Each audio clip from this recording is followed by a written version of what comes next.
Additional aids and services are available to individuals with disabilities.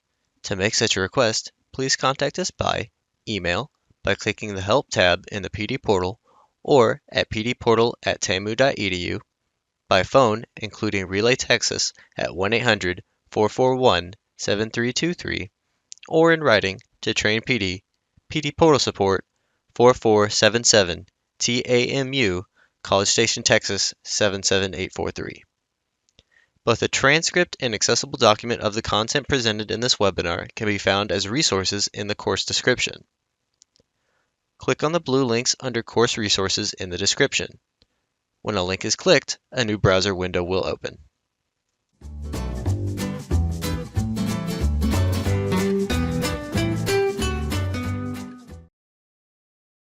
Welcome to today's Workforce Wednesday session entitled, Is It Just a Retention Issue? Persistence-Informed Strategies for Adult Learners. My name is Sara Haroon Swalahi, and I'm very excited to start this conversation with you today. The objectives for today's sessions are as follows. So by the end of the session, we should be able to reflect on our conception of persistence, identify varying factors which can impact learner persistence, and also describe the ways in which we can influence adult learner persistence through internal, external, and emotional factors. So this session relies on academic literature and the Texas Teams database for 2023-2024. A quick disclaimer here is, while persistence is often referred to in educational settings and conversations, it's an inherently complicated term. It's kind of like the term engagement or belonging. A key reason for that is that these terms mean different things to different people, depending on your starting point, your prior professional experience, your academic history, and also your just personal preferences and personal experiences. And so today's presentation on persistence is one avenue into the topic of persistence, but it's not the only avenue available for you to explore. So if I say something that doesn't really resonate with you or your experience, that's okay. It's just a difference in interpretation and a difference in experience that's kind of rising to that fore. So with that in mind, I'm going to share a little bit about myself. I am a current graduate research assistant at TCAL, and I serve as a member of the research and evaluation team. So if you've ever attended a TCAL event or a TCAL training and had to fill in a Scantron at the end, I'm part of the team that actually reviews all those Scantrons and does all of the data analysis behind how folks are feeling in terms of environment, context, content, and trainer. I am also a full-time PhD student in workforce, adult, and lifelong education here at Texas A&M. I'm starting my third year of this learning journey, but please don't ask me when I expect to graduate. I'm very fortunate to have had the experience of bringing over a dozen years of global work in education. I've designed national curricula in Pakistan. I have a master's degree in international education from NYU. I've also worked for the New York City Department of Education. And most recently, I worked as a global program manager for a nonprofit which focused on technical and vocational education for vulnerable adults. And I was specifically in charge of our programs in Australia, Hong Kong, and Singapore. And so I think, like many other folks in this room, I have a very deep commitment to education at any stage of an individual's life. And while education can be a very structured process that's driven by programs, by policies, and by people, it's also incredibly personal. And so, whether you're getting a degree in statistics or you're Googling how to make sourdough bread, you're actively involved in the learning process, which is changing your brain and your personality. And I can't think of many other things that would require more persistence and more patience than that. So for our session, I would like to start off with a reflection. And we'll be doing across this presentation, we'll have 3 points of reflection. So the first is, when you hear the word persistence, what's an image or an item or what's something that comes to your mind? What's interesting about persistence is when we think about it visually, even though we're all talking about different images or different phrases that come to our mind. It's all in the same vein. We know that persistence has this element of hard work, of intensity, of being consistent, being in a situation where you need to just keep going or you need to push, you need to fight. And I've said this before in other presentations, and I'll say it again. Even though we might not be the technical experts in a room, we're the experts on ourselves and our interpretations in our lives. And so, even though all of our images are different, they're also all correct. And so, with that in mind, I'm going to share what comes to my mind when I think of the word persistence. So, for me, persistence is a metronome. So, metronomes are small devices that help keep time for musicians, and it provides a consistent clicking beat. The interesting thing about metronomes is they run indefinitely. And they typically only stop for one of two reasons. They stop because the musician stops them or because the battery dies. And so metronomes for me are like persistence. They serve a very core purpose for the musician. It's a source of staying consistent, staying motivated, staying on track, staying on beat, and for the musician, in some cases, staying accurate. So if metronomes are off time or if they're not working, musicians can have a very difficult time learning a new piece of music. And the reason why we're all in the room today is because we acknowledge, whether consciously or subconsciously, that persistence is a critical driver in an adult's learning journey. And particularly because we recognize that it can serve to fuel a learner's why. So, for example, if I am an adult learner and I'm getting my GED, I'm not getting a GED because I'm persistent. I'm probably getting a GED because I want to change my job prospects. I want to serve as a role model for my children. I want to do better work for my community and more. My persistence is that ticking in the background that helps me stay focused on achieving that goal. But then I come to a critical point of this presentation, and it calls back to that title. Is persistence just a retention issue? If the title had been, Is persistence a retention issue? I would have written maybe. But because I wrote, Is persistence just a retention issue? My personal opinion is no. Persistence fuels your why. And so that persistence will fuel adult learners across their entire learning journey. And that will be the persistence to first go in and enroll. To make that decision requires persistence. The persistence to attend, the persistence to study, the persistence to get a potentially credential and then to graduate, and the persistence to continue and moving into a lifelong learning habit.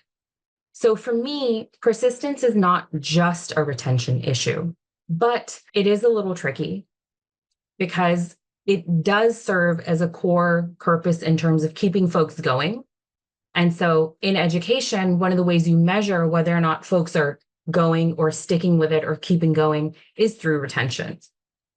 And so that's why for me, it's kind of a double-edged sword of it is a retention issue, but it's not only a retention issue.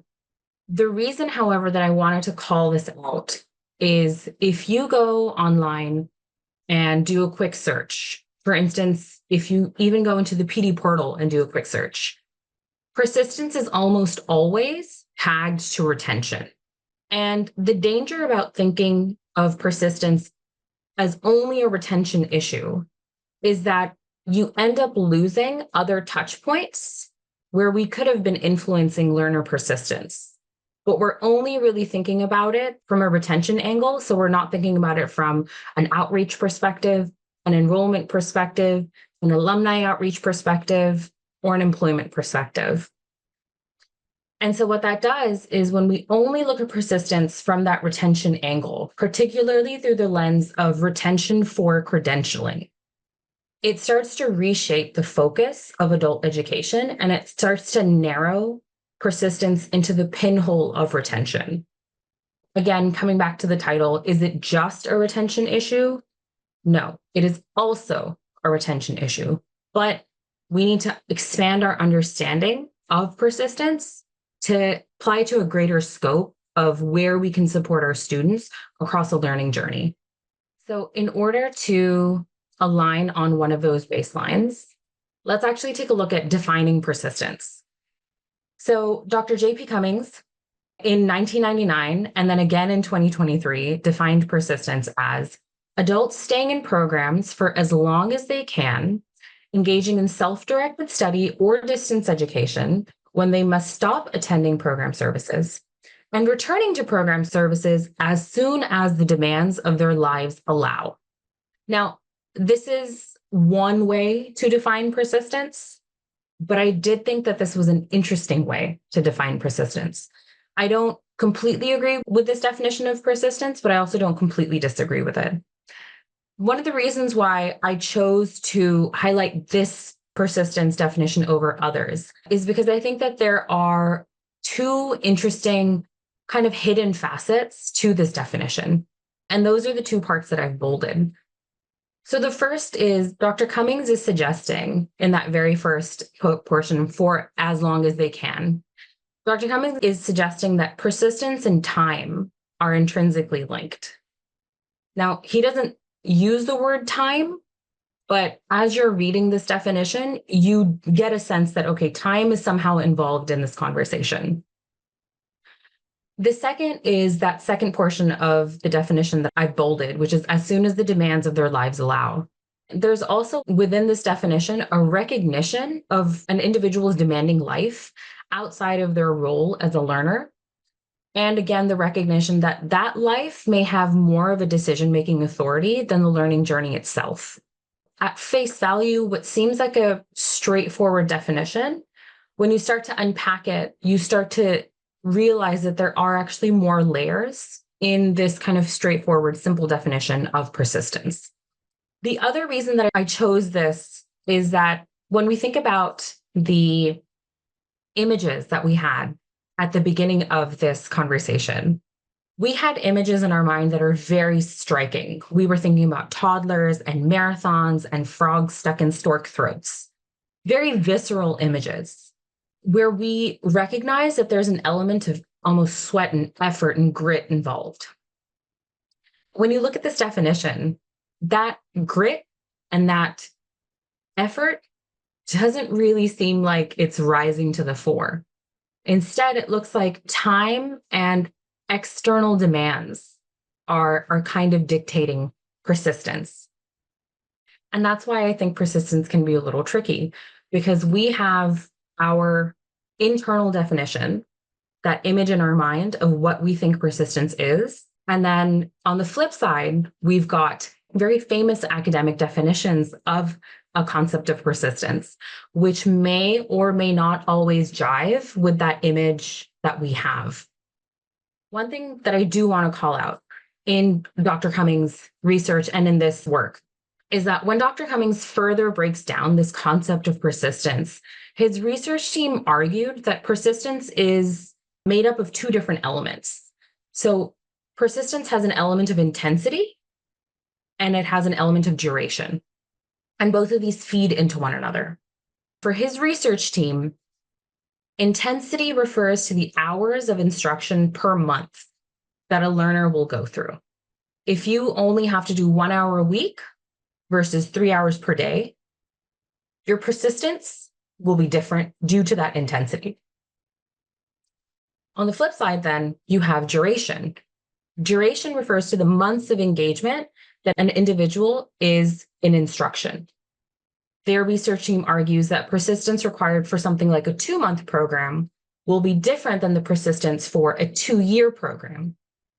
And so intensity and duration come into this equation. They comprise persistence. They come into persistence. And this, I think, more closely aligns to some of those images that we have.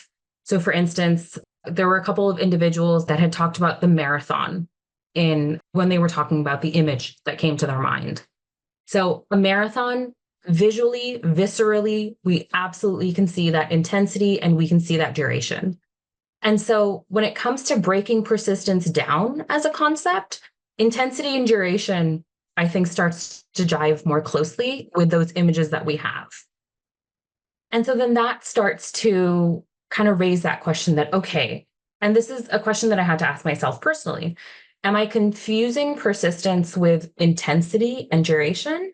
Or am I just automatically assuming that when I talk about persistence, intensity and duration are actually built into it, into my conception?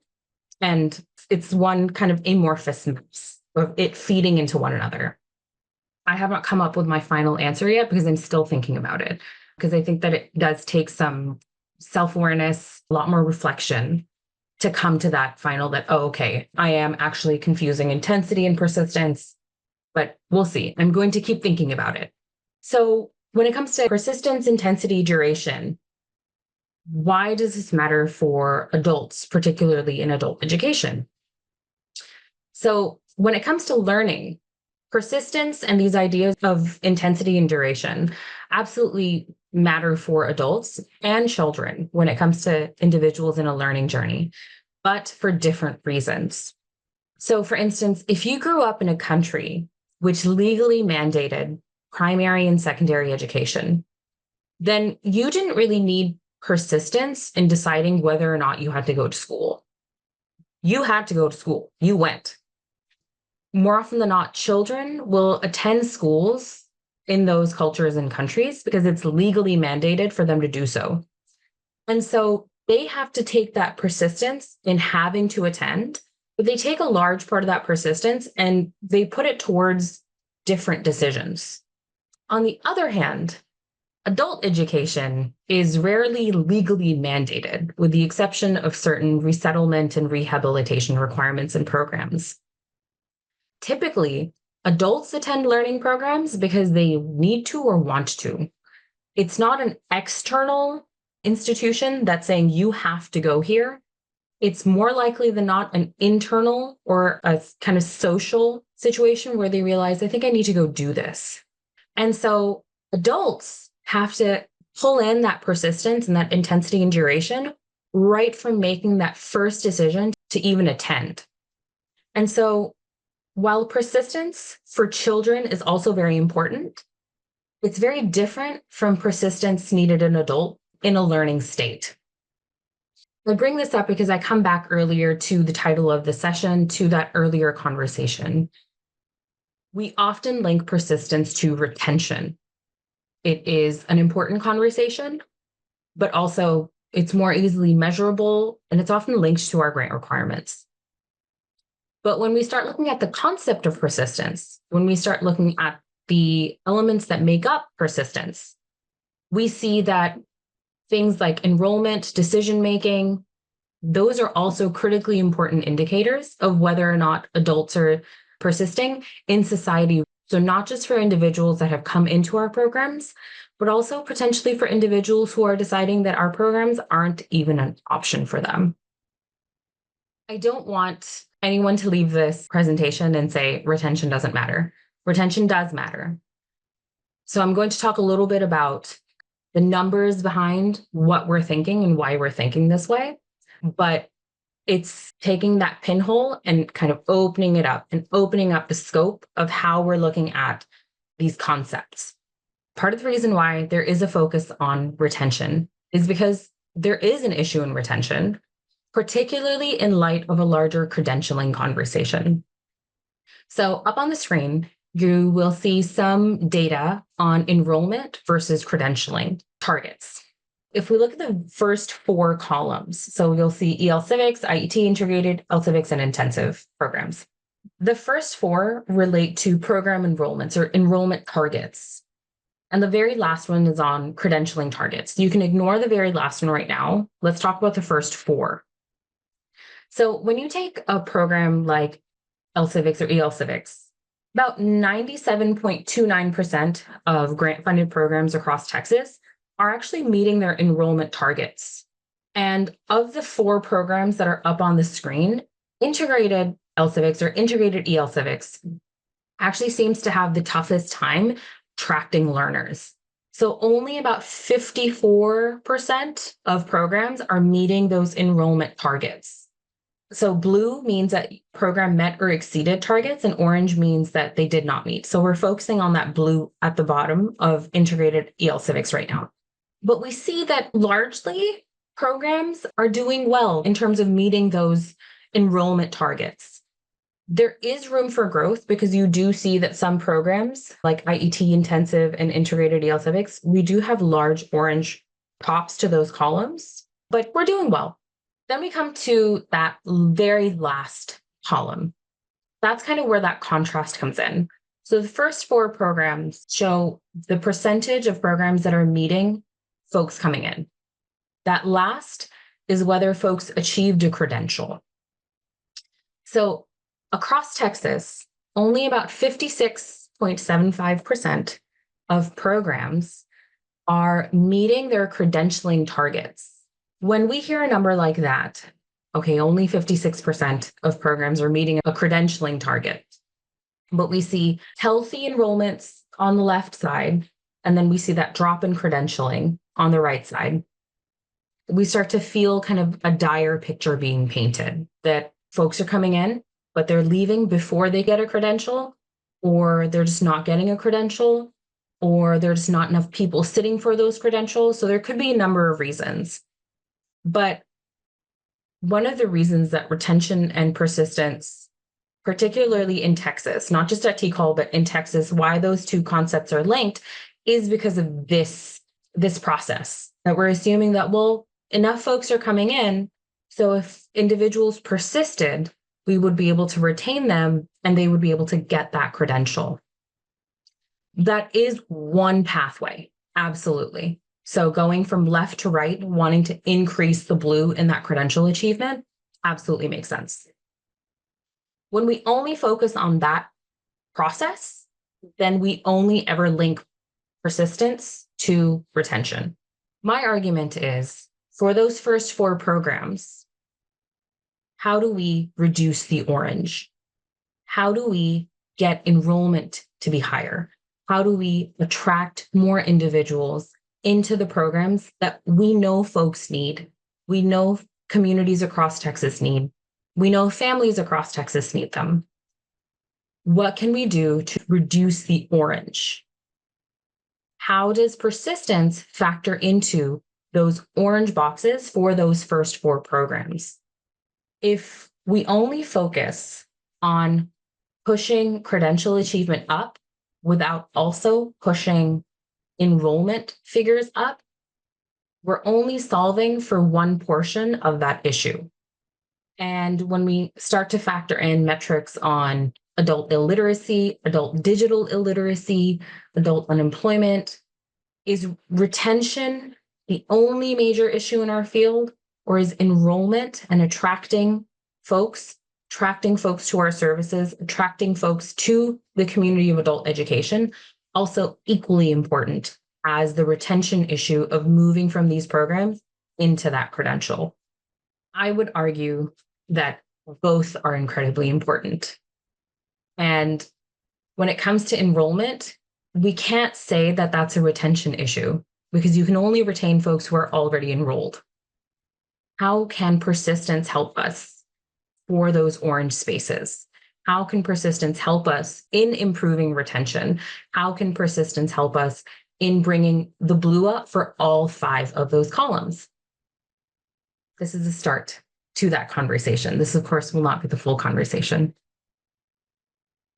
What we need to do then is we need to, as a group, start improving our understanding of persistence.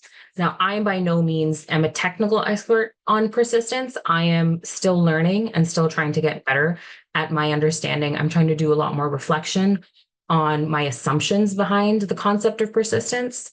But it's something that if we want to improve services for adult learners inside and outside of our programs, then as a group, persistence could potentially be one of those major factors. At the same time, just saying we want to improve persistence is not helpful to adult educators, to program staff, to trainers, to researchers, or really to anyone in the adult ed ecosystem, because we need to actually understand the factors that we can use to influence persistence, because that one concept of persistence is so broad, it might not be helpful just to say increase persistence. Well, we've looked at the concept of persistence. We've kind of thought through our assumptions. We've visualized what persistence meant to us. We also are going to take a closer look at the factors that influence persistence itself. According to one specific model, persistence is influenced by three different factors. And we're going to dive into each of these factors later in this presentation, but I'm going to start just with the bigger picture. So persistence is influenced by internal factors, by external stimuli, and by emotional engagement. And while it seems very simple for me to say, oh, persistence just has three things, this is what it actually means, or this is what it could look like. Building off of those factors from literature, this is another example from literature. So this is O'Neill and Thompson's melded model of persistence for adult learners. Now, this is a quote unquote old article and graphic from 2013, but I chose it because I think that it really shows how many different things can impact a learner and their persistence. And why, when we get comments saying, well, adult education just needs to improve learner persistence, why that feels almost like an impossible task. Because we have a sense of what persistence is, but when we actually start to break it down according to literature, there's a lot more. There's a lot present in terms of what we can and can't do. So let's actually take a look at this graphic, which I know looks crazy, but let's unpack it together. So as O'Neill and Thompson said, there are three potential factors to persistence: internal, external, emotional engagement. So your internal factors are these words on the left. Your internal factors include things like your self-efficacy, your interest, your task value. Your self-efficacy is, of course, your confidence and your competence. Your interest is the interest you have, not just in your life goals, but also in the material. But also, task value is how important you think the task is that you're being asked to do. Does it actually go with your goals, or is it just busy work, for instance? And so these three internal factors come together to create M, which is your base motivation. And it's the motivation you have towards achieving this goal. Now, goals can be your mastery goals or your performance goals. And we can do a separate Workforce Wednesday on mastery versus performance goals, because those are very interesting, but I do not have time to unpack mastery versus performance for now. But these goals, mastery versus performance, also come back to, you'll see, feed in to your internal factors. So your mastery and performance goals will circle back to feed into your motivation. And that's one of the reasons why we know goals are so important, because we know that goals, well set goals, will feed into a learner's and even our own motivation. So this process right here, this gray box, these are the internal factors that influence an individual's persistence. The second is external stimuli. And you'll see that within this cycle of internal factors, you have a little triangle called external stimuli. And these external stimuli are going to impact your motivation, your effort, and your ability to achieve those goals. As this triangle gets bigger and bigger and bigger, it'll start to block a learner's motivation. And eventually, it'll be such a large triangle that it will block an individual. So I might be motivated, but because of external circumstances, I cannot work towards these goals and I cannot complete that internal loop that I have made for myself. And so right now for this learner, this fictitious learner that's up on the screen, their external stimuli have not started to impact their motivation and the effort that they're putting towards achieving these goals. The very third factor is emotional engagement. So that's this bar right here at the bottom. So we often talk about emotional engagement, sometimes interchangeably with internal factors, because we think of our emotions as internal things. But according to O'Neill and Thompson, when it comes to adult learners, your emotional state actually lays outside of your motivation and effort, and it actually serves as the foundation for what you're trying to do. It is the underlying foundation for your entire learning process. So, if you have very strong negative emotions, so for instance, if you're very depressed, if you're very scared, if you're very anxious, my motivation and my goals, my external stimuli, it won't matter because this entire picture will kind of crumble in on itself. And so, my emotions can actually cause the entire learning process to collapse in on itself. As individuals in learning spaces, we know how important emotions are and how important emotions can be in terms of learning new information. We've got internal factors, which is particularly our self efficacy, the interest we have, our motivation. We've got our external factors, which again, we'll go into a little more detail. And then we have our emotional factors, so things right here at the bottom. And this brings us to our second reflection. I'd like you to think about the decisions that you have made today to attend this Workforce Wednesday presentation. And using language from the melded model, so internal factors, external factors, or emotional factors. What did you have to contend with in order to successfully hit join meeting? External factors and competing priorities and work needs, computer problems, which I would also call external factors, rescheduling meetings, rescheduling lunch, physically moving yourself.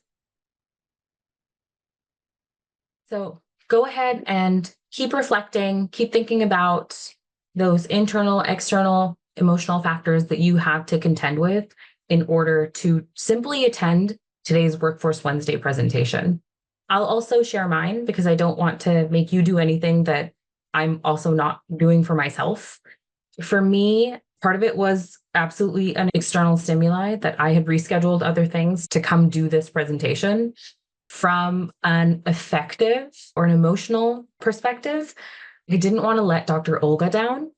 I wanted her to know that she can count on me. I will show up and I will try my hardest for these Workforce Wednesday presentations. So for me, that emotional foundation was really strong.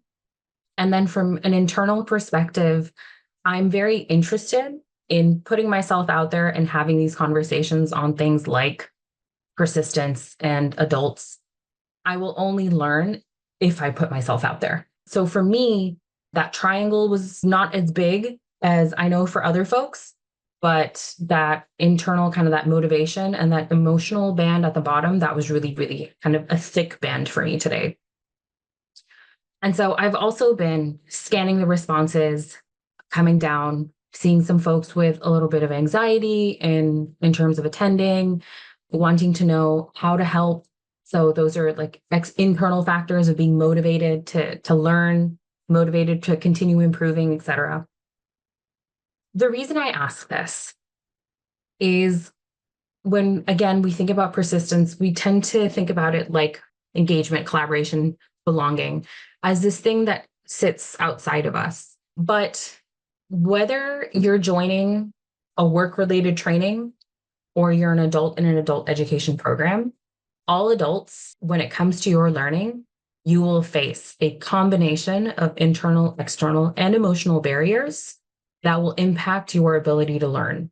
So even though we all showed up, even though we're all committed to learning, we all had to make very specific decisions before joining this meeting.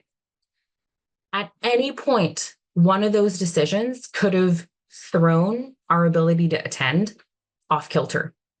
And that's kind of what makes persistence important, but also tough to manage because I might be ready. My emotions might be there. But if my boss schedules a meeting with me at the same time as this Workforce Wednesday, which would be an external stimuli, I don't have a choice. So I want to persist in that learning moment, but I can't. And that's why I think that unpacking persistence is such an important task. And it's a task that we do not just for our students, but we also do it for ourselves. As individuals supporting our own learning and also supporting the learning of adults, We need to be able to understand the whole context, pull it apart, and then lean into the areas that we can actually influence when it comes to internal, external, and emotional factors. So, with that in mind, let's start to unpack each section of the melded model to figure out what our sphere of influence can be. So, we'll start off with internal factors because I think that this resonates the most with most folks. I did see external factors also were pretty frequently listed in some of the decisions that we had to make, but internal also reared its head a lot. So, your internal factors are essentially the factors that impact an adult learner's persistence related to contexts that are unique to that specific adult. And those unique contexts will impact my ability to learn. So, from the melded model, we know that things like self efficacy, interest, task value are part of those internal factors for every person. However, my level or my personal self efficacy will be different from everyone else.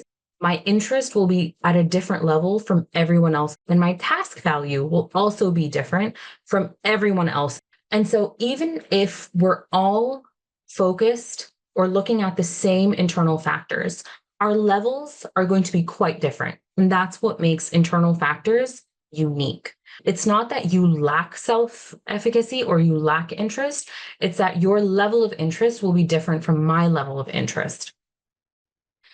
If, for instance, I have very high self efficacy and high interest, my internal factors will strongly influence my ability to persist during my learning journey.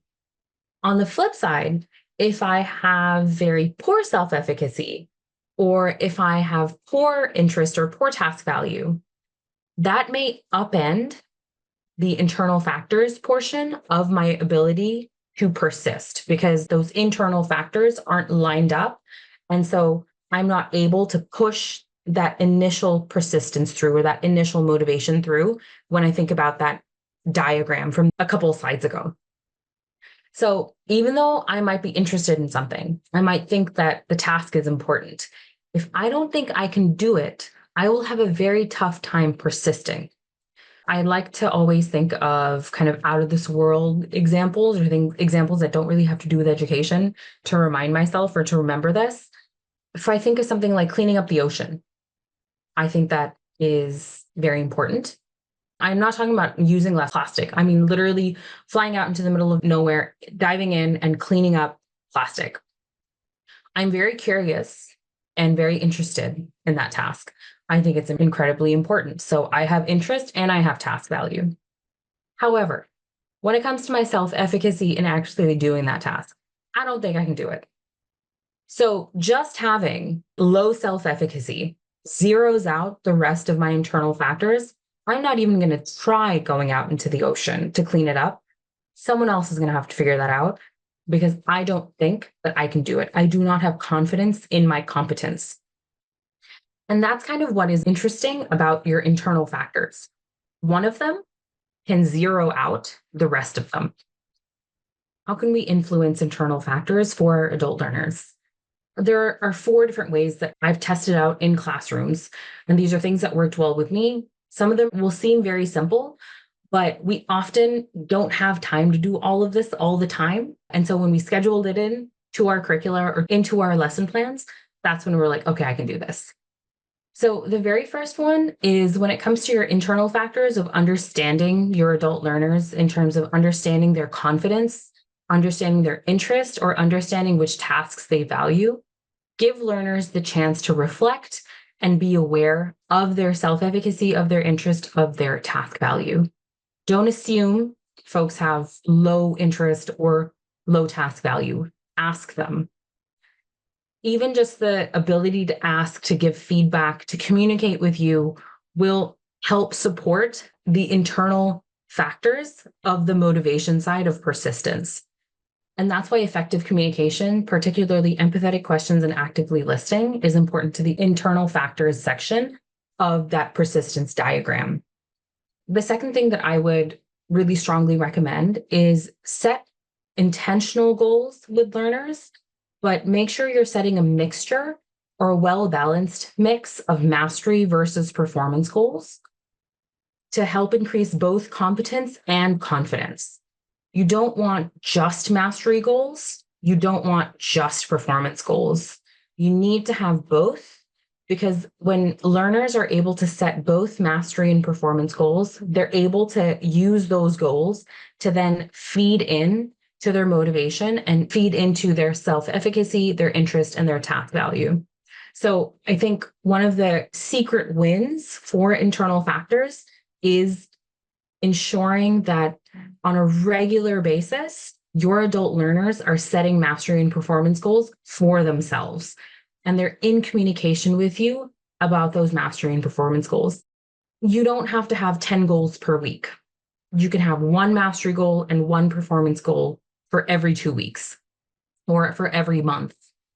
And on the first of the month, you can ask your adult learners to sit down, take 10 minutes, and come up with another mastery and performance goal.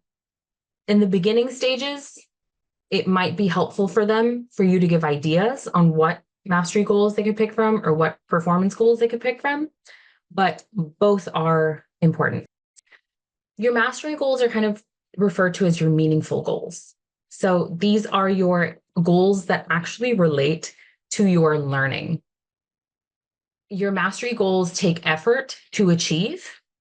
So for instance, if I am in a class and I know that I have to submit a portfolio at the end of that class, and that portfolio consists of 15 different assignments, one of my mastery goals might be that I will master the concept of, let's say, welding. I'm not a welder. I will master certain elements of welding to include in that portfolio. I don't care about the grade that I get on those welding pieces. I want to get better at welding these joints together. And so I'm going to work every day, 6 hours a day, practicing welding, practicing over and over and over again. And so mastery goals are about improving yourself or improving your learning and getting that goal irrespective of what your grade is. You don't care what grade you get. On the other hand, performance goals are different. We all set them. Performance goals essentially are, what is a goal I can set for myself that will be like a quick little win for me, and it'll make me feel good, and I can perform or show that I'm doing well or I have this skill, even if I haven't really worked on it.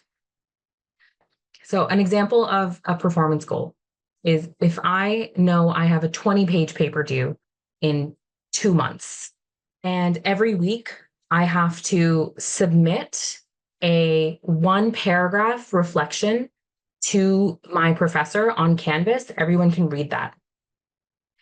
Instead of focusing on the 20-page paper, I focus on just completing those 1-paragraph responses.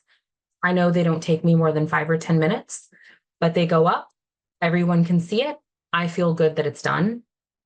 And so that is a performance goal. Your performance goal is set kind of to show other people that you're doing well, but it doesn't actually lead to deep learning. Your mastery goal leads to deep learning. Now, this requires more time for me to actually give more examples, better examples, talk about it with tables, etc. But essentially, that is the difference between mastery and performance goals, where your mastery goals, you're not caring about the grade you get. You want to achieve this skill. Your performance goal is you want to achieve that checkbox. And so you don't care if you actually have the skill. So for instance, you want a certification. You don't care if you can actually do the thing. You just want the paper that says, I can do the thing. So that is performance versus mastery. A lot of this comes from educational psychology, where there's a very large conversation in that field on mastery versus performance goals, and how performance goals are starting to rise higher and higher, and mastery goals are starting to fall off because of the rise in standardized testing requirements and certification requirements. It's a very interesting conversation, but that's essentially what the difference between mastery versus performance is.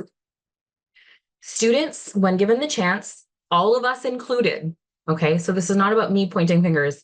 This is me pointing all 10 of my fingers at myself also. We tend to set performance goals.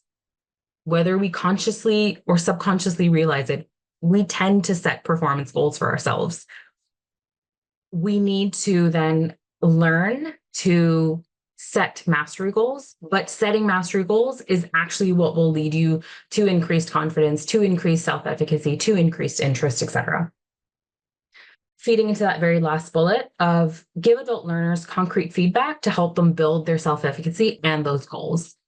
Talk to your students about the goals that they have. Don't just do what is your goal at the end of this class? No. What's your goal for this week? Help your learners to start paring down tasks that's in front of them, because sometimes if the task is too big, then my persistence is not going to be as durable across that task. But if I'm focusing on small tasks at once or small tasks at a time, it's easier for me to then filter that persistence through. External stimuli. External stimuli impact adult learners' persistence because this relates to how external requirements or deadlines will impact our ability to learn. Again, from the melded model, we know that this is that triangle in the center of the internal factors in persistence process. And Dr. Cummings, in his definition, interestingly called this the demands of life, quote unquote. And so the interesting thing or the challenging thing about external stimuli is that this can range from your requirements or stimuli that are coming from your home life, from your personal life, from your professional life, or even the relationship that a learner has with their program outside of the classroom. So their administrative relationships, etc. External stimuli, even though they look like they take up the least amount of space in that persistence diagram, if we start to look at some of the decisions that we had to make just to show up to today's Workforce Wednesday, we know that that's just not true. If I have a class at 5 p.m. and my sister is throwing up and needs to go to the hospital, my persistence shifts from my learning goal to my family. If I struggle paying rent or paying for groceries and my employer will offer me overtime at the same time that I have class, my persistence will shift from my learning goal to my job. External stimuli often have to do with your survival. It's not that we as adults don't think learning is important. Internally, we have all the factors that motivate us to do so. We have the goals, we have the motivations. Our external stimuli is the point where we have to make a decision. Sometimes some folks will interpret this to mean that adult learners aren't serious about their learning because they keep shifting their persistence from their internal factors to their external stimuli.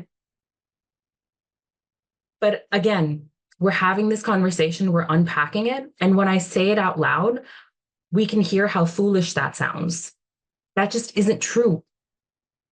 There might be some learners who aren't serious. Not every adult learner is unserious about their learning just because external stimuli rear their heads. So, what can we do to support our adults when it comes to external stimuli? The first comes from a space of awareness. Give learners the chance to reflect on and speak to you about their external concerns. Don't assume, always ask. One of the things that I like to do an example of this is during icebreaker sessions with students right in the beginning, ask about the different roles that they have. You can do this through an image like a hat game, and you can put up hats on the wall and they can just write down what their roles are.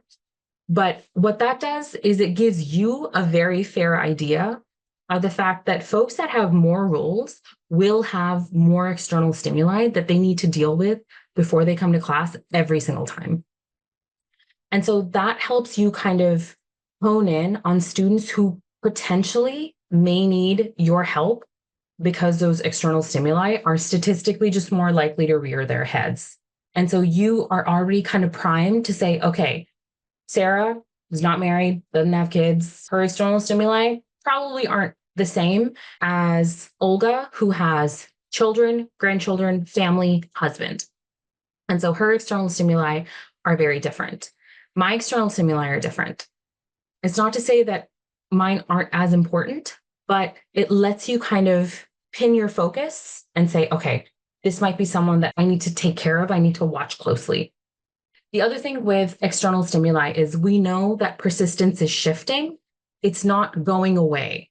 We know the motivation and the interest is still there. It's just having to shift into the external stimuli. So, when possible, give adult learners asynchronous or distance learning options for them to continue their learning through the demands of life.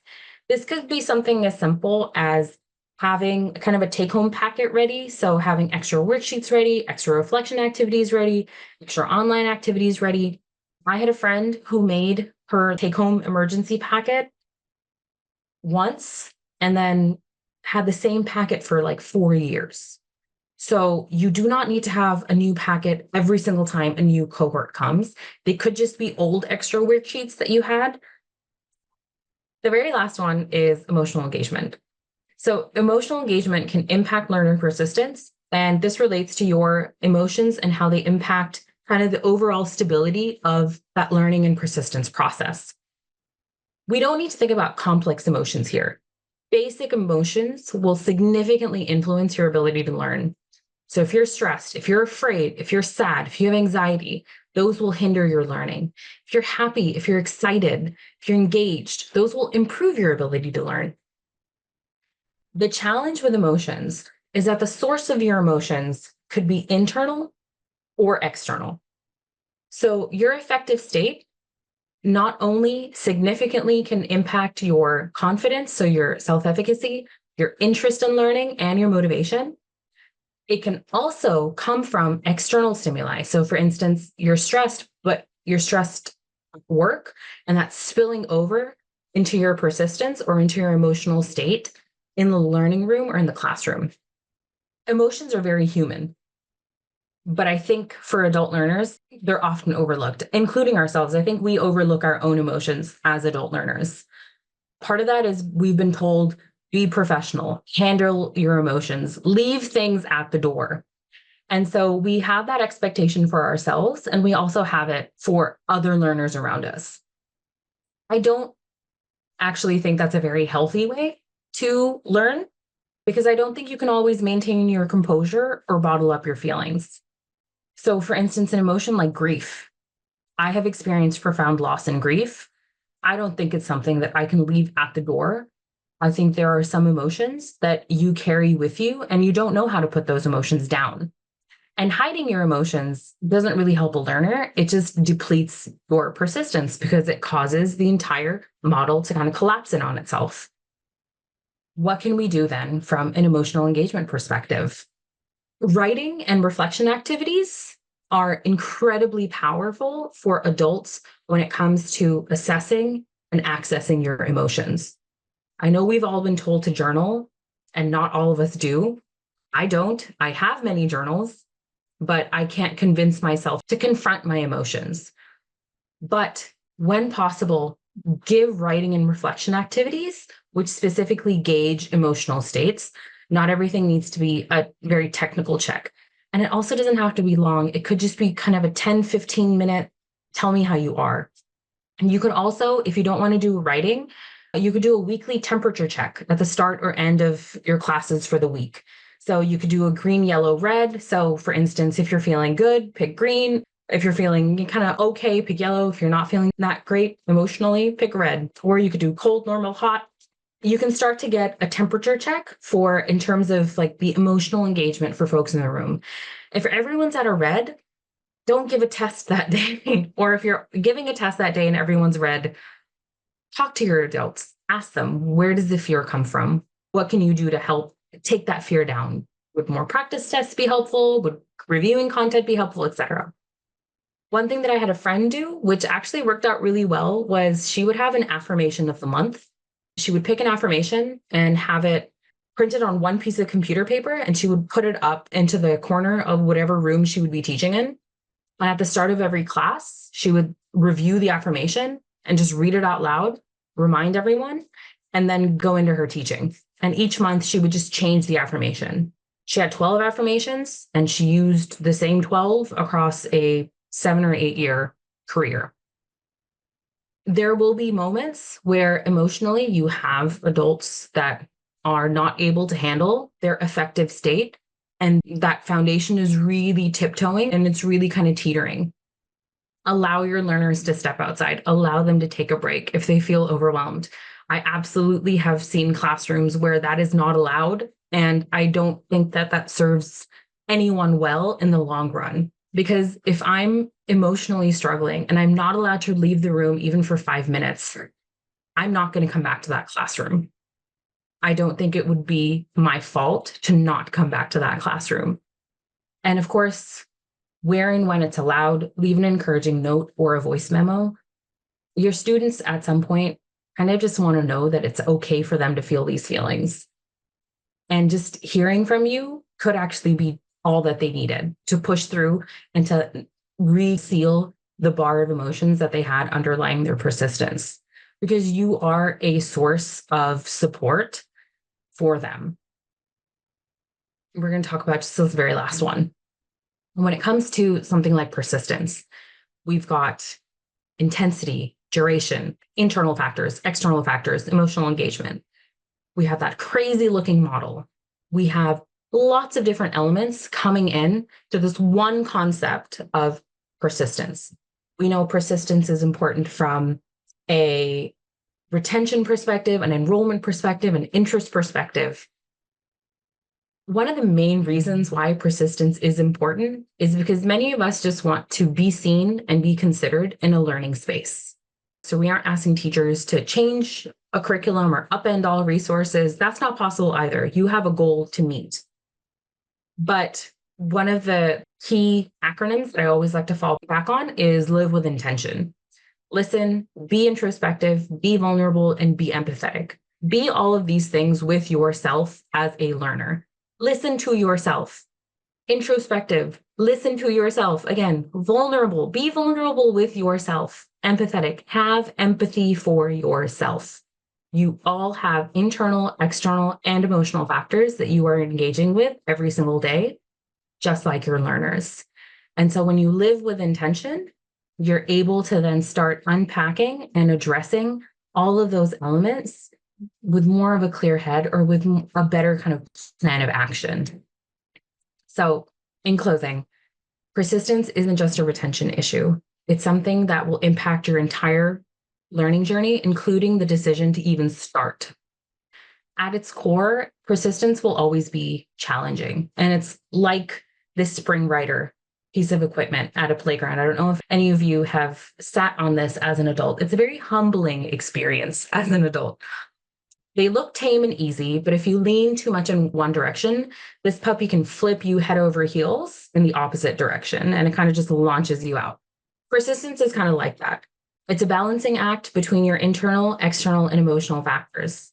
And it's better to catch yourself and your students early on in the process than waiting until you see folks leaving, because by then folks are leaning in very different directions and you're going to have to scramble and catch folks as they lean too far in one direction. There's only one of you. If you have to live with intention, you have to be empathetic to yourself also. If this is something you're interested in, if you'd like to read more, here are some references. These are some of the references that I used along with some additional reading. Thank you, Sarah.